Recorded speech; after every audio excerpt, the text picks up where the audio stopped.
വണക്കം, നമസ്കാരം, സസ്രീകാൽ. ഞാൻ നിങ്ങളുടെ മോട്ടിഫൈൻഡർ. 2024 ഈ വർഷം ഇങ്ങനെ കടന്നു പോവുകയാണ്. ചില വർഷങ്ങളിൽ നമ്മൾ വളരെ വിജയകരമായി നമ്മൾ മുന്നോട്ട് കൊണ്ടുപോകാനും ഒരുപാട് ഏണിങ് സമ്പാദിക്കാനും കഴിഞ്ഞിരിക്കും. പക്ഷേ ചില വർഷങ്ങളിൽ നിങ്ങൾ വളരെ അടിയിൽ പോയെന്നും വളരെയധികം ചേഞ്ച് ആയിക്കൊണ്ടേയിരിക്കും. ഈ വർഷങ്ങൾ നമ്മളുടെ ഒരു കാര്യം വളരെ രീതിയിൽ നമ്മളെ മാറ്റിമറിക്കും. അതായത് നമ്മുടെ സ്വഭാവം. നമ്മൾ റിച്ച് ആയിരിക്കുമ്പോൾ നമ്മുടെ സ്വഭാവം വളരെ വ്യത്യസ്തമായ രീതിയിലും, നമ്മൾ താഴ്ന്നുകൊണ്ടിരിക്കുമ്പോൾ അതിന്റെ സ്വഭാവം വേറൊരു മൂകതയിലേക്കും മൗനത്തിലേക്കും പോകുന്ന ഒരു സ്വഭാവം കാണിക്കും. ഇത് വളരെ വ്യക്തമായി ചിന്തിക്കേണ്ട ഒരു കാര്യമാണ്. നമ്മുടെ സ്വഭാവം ഒരിക്കലും ചേഞ്ച് ആവാതിരിക്കാൻ നമ്മൾ എപ്പോഴും മോട്ടിവേറ്റഡ് ആയിട്ട് തന്നെ ഇരിക്കുക. നിങ്ങളുടെ സ്വഭാവം നമ്മൾ കെട്ടിപ്പടുക്കാൻ ഈ വർഷങ്ങൾ നമ്മളെ സഹായിക്കും. നല്ല വിജയങ്ങളിലേക്കുള്ള വഴികളിലേക്ക് തുറന്നു കൊടുക്കുന്ന പാതകൾ ഇരിക്കാൻ ശ്രമിക്കുക.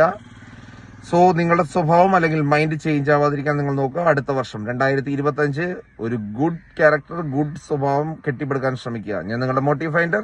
എന്റെ ചാനൽ ഇഷ്ടമാണെങ്കിൽ സബ്സ്ക്രൈബ് ചെയ്തോളൂ. ബൈ.